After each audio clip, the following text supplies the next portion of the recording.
coming to you live from DevOps Days Austin. I'm here with Jason Hand. Jason, how are you? I am awesome. It's great to be here at DevOps Days Austin. Very cool. So you are from VictorOps. What do you do there, and what is VictorOps? Sure.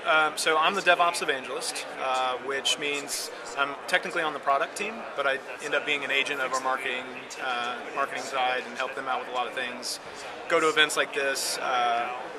Go to a lot of other conferences and speak on a number of different topics related to DevOps and incident management, which is what what VictorOps is all about. We're an on-call management and an incident management platform, trying to help those who are responsible for being on call make life a little bit easier for them.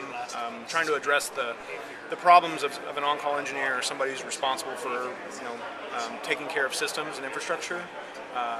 Giving them the tools that they need once they've been paged or once they've been alerted to an issue, trying to help them sort through what's going on and hopefully recover from whatever's happening to their systems as quickly as possible.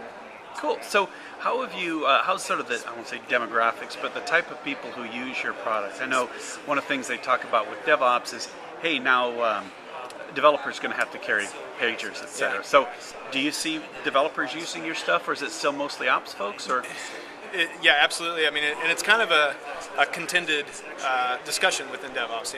I actually was a developer early on in my career, and the idea of being on call just wasn't something that we considered and didn't really feel like that was part of our responsibility. But the more we've learned about principles of Agile and Lean, and of course DevOps, we realize that we do have to sort of share the burden and have deeper understanding of the systems and the production systems particularly that our software runs on, and nobody's closer to the code than the developers. And so if something's going wrong in a production environment, and there may be, or it may be that some code is in there that's a contributing factor to that, I need to be able to get in there and help out and be part of, whether it's firefighting or just investigation or whatever.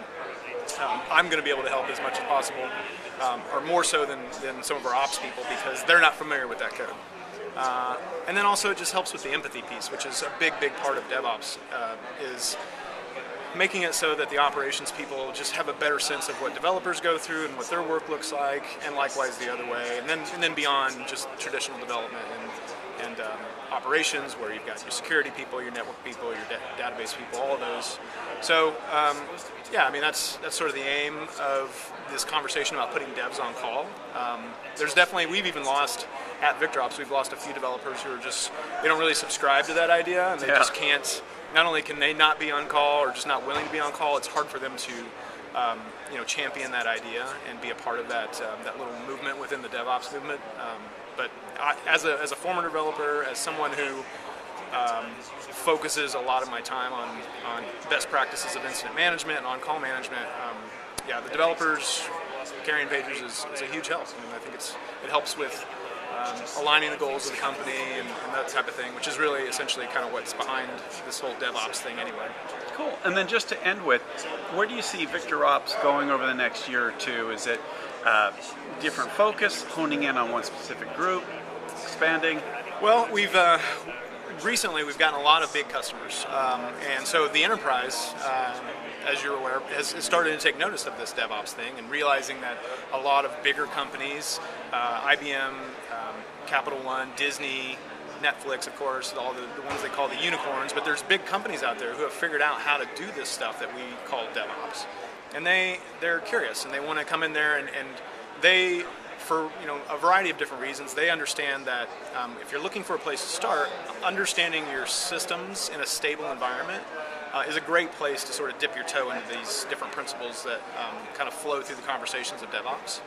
Because from there, then you can move on and say, well, I know what my system's like when it's stable, or I realize that my system is not stable whatsoever, so I can start chipping away at different things. And then we can start having conversations about automation and continuous delivery and those types of things. So it really helps them sort of set their foot, I guess, set the stage for them to then start looking for other ways. So a lot of our efforts right now are actually to help with some of these bigger companies, these enterprise companies that are now customers of ours, and have massive teams that are on call, hundreds in some cases. And so finding ways to make sure that the VictorOps platform and the service that we provide is not only useful for on-call and the people who have to be responsible for that, but in a bigger sense, setting the stage for them to start seeking out this idea of continuous improvement, which to me is sort of the way I like to describe DevOps in a lot of cases, because if you can focus on the idea of continuous improvement,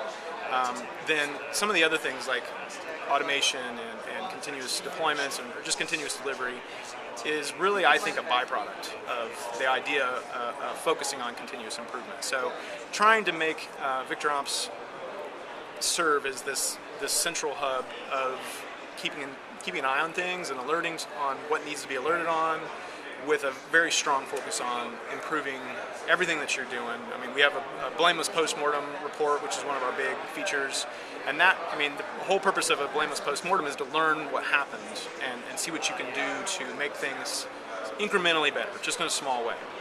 And so that's kind of the main thing that we like to focus on, is what can we do to help you understand your system as it is and get things better continuously. Awesome. Jason Hand, thanks so much. Thank you.